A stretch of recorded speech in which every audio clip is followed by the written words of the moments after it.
Salut à tous les passionnés de football et bienvenue sur Kira Mercato. On commence notre analyse en Ligue 1 avec un club qui nous avait fait rêver mais qui vit aujourd'hui un véritable cauchemar, le Stade Brestois. 17e de Ligue 1 après 4 journées, avec une seule petite unité au compteur et déjà 10 buts encaissés. Le début de saison 2025-2026 a des allures de chemin de croix pour les hommes d'Éric Roy.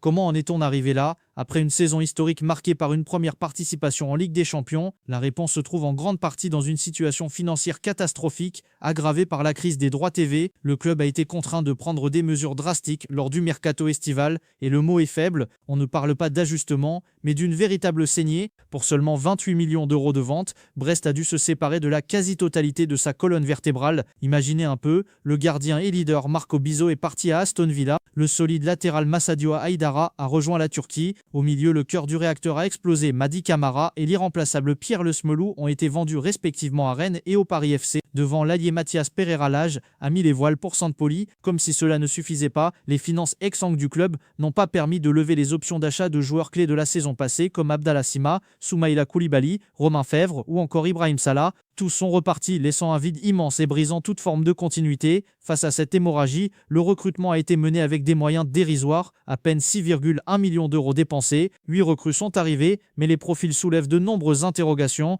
Pour remplacer Bizot, Brest a misé sur Radoslav Majecki, un gardien en manque total de confiance après une saison compliquée sur le banc de Monaco. Le club a aussi tenté des paris en allant chercher 3 joueurs de Ligue 2, Pathé Mboup, Junior Diaz et même la recrue la plus chère, Joris Chotard, arrivé de Montpellier pour 2,4 millions. D'autres comme Lucas Touzard sont arrivés blessés et n'ont pas encore joué.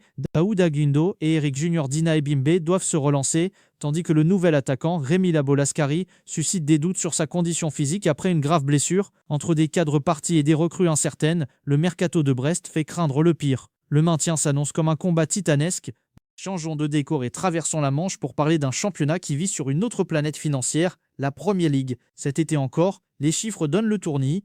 3,58 milliards d'euros dépensés, c'est 3 fois plus que la Serie A, deuxième championnat le plus dépensier. Liverpool à lui seul a déboursé près de 500 millions d'euros. Le podium est complété par Chelsea et Arsenal. Cette ultra-domination financière n'est pas nouvelle. Depuis l'été 2020, les clubs anglais ont dépensé la somme ahurissante de 15,9 milliards d'euros. C'est près de 10 milliards de plus que la Serie A sur la même période.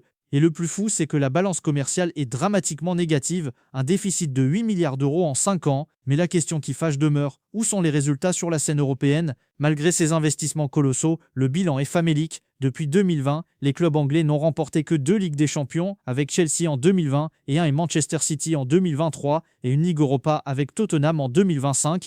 Pire encore, les 2 dernières finales de C1 se sont jouées sans le moindre club anglais, Real Madrid contre Dortmund en 2024 et Paris Saint-Germain contre l'Inter Milan en 2025. Comment expliquer un tel paradoxe? Principalement par des erreurs de casting monumentales, des transferts à plus de 100 millions d'euros qui se sont révélés être des échecs cuisants, à l'image de Jack Grealish à City ou Romelu Lukaku à Chelsea. L'attractivité du championnat pour les plus grandes superstars mondiales est même remise en question. Kylian Mbappé a préféré le projet du Real Madrid, prouvant que l'argent ne suffit pas toujours à attirer les meilleurs. La Premier League est-elle devenue une simple course à l'armement interne, déconnectée de la réalité européenne? La question est posée. Revenons en France pour notre focus sur le Paris Saint-Germain, qui malgré un début de saison parfait sur le plan comptable, navigue en eau trouble. La cause? Une hécatombe de blessures sans précédent. L'infirmerie parisienne était évaluée à 320 millions d'euros en début de semaine. Désiré Doué et Ousmane Dembélé, blessés avec l'équipe de France, sont absents pour plusieurs semaines. Ils ont été rejoints par Lucas Beraldo et plus récemment par le milieu portugais João Neves, sorti sur blessure contre l'Atalanta. Cette situation critique expose un choix fort du mercato estival, celui de ne recruter que très peu de joueurs de champ. Face à cette cascade de pépins physiques, le PSG sera-t-il contraint de changer ses plans et de se montrer actif dès le mercato d'hiver? Selon l'équipe, une réflexion est déjà en cours, et qui dit mercato dit rumeur. La plus persistante mène en Espagne, du côté de Barcelone. Selon le média Fichajes, Luis Enrique serait très intéressé par le profil de Dani Olmo, l'international espagnol de 27 ans, arrivé de Leipzig en 2024, peine à s'imposer comme un titulaire indiscutable en Catalogne, barré par l'explosion du jeune Fermin Lopez. Le Barça, toujours en proie à des difficultés financières, pourrait être vendeur en cas d'offre substantielle. On parle d'un montant d'au moins 70 millions d'euros, une piste à suivre de très près pour janvier. Mais au-delà des blessures et des rumeurs, une frustration grandit en interne. Elle concerne l'attaquant Gonzalo Ramos.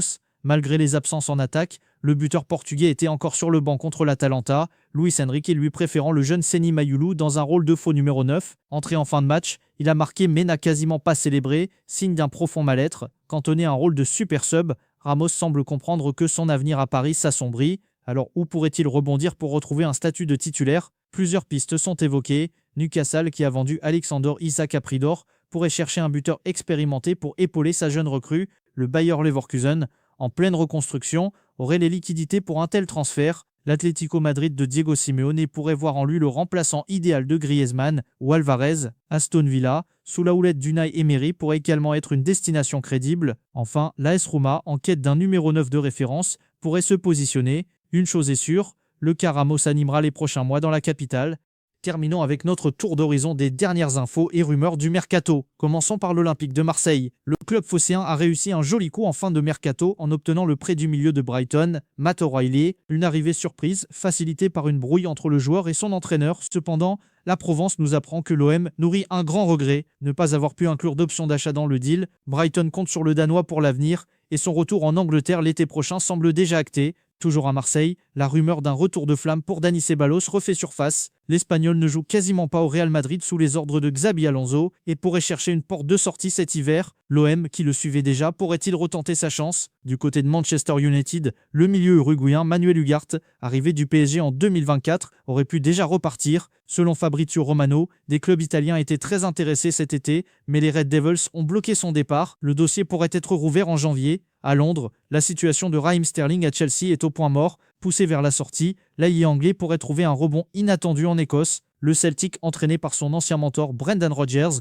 rêverait de l'accueillir en prêt cet hiver. Enfin, le Real Madrid est, comme toujours, à l'affût des bonnes affaires. Après avoir été lié à Dayot Upamecano, qui semble finalement se diriger vers une prolongation au Bayern, le club madrilène aurait une autre cible à 0 € dans son viseur. Il s'agit de l'attaquant de la Juventus, Dusan Vlahovic. Le Serbe, en état de grâce en ce début de saison, arrive en fin de contrat en juin prochain. Les Méringues le suivraient de très près pour renforcer leur attaque à moindre coût. Affaire à suivre. Et voilà, c'est tout pour ce tour complet de l'actualité mercato. N'oubliez pas de lâcher un pouce bleu si la vidéo vous a plu, de vous abonner à la chaîne et d'activer la cloche pour ne rien manquer de nos prochaines analyses. C'était Kera Mercato, merci de nous avoir suivis et à très bientôt pour une nouvelle vidéo foot.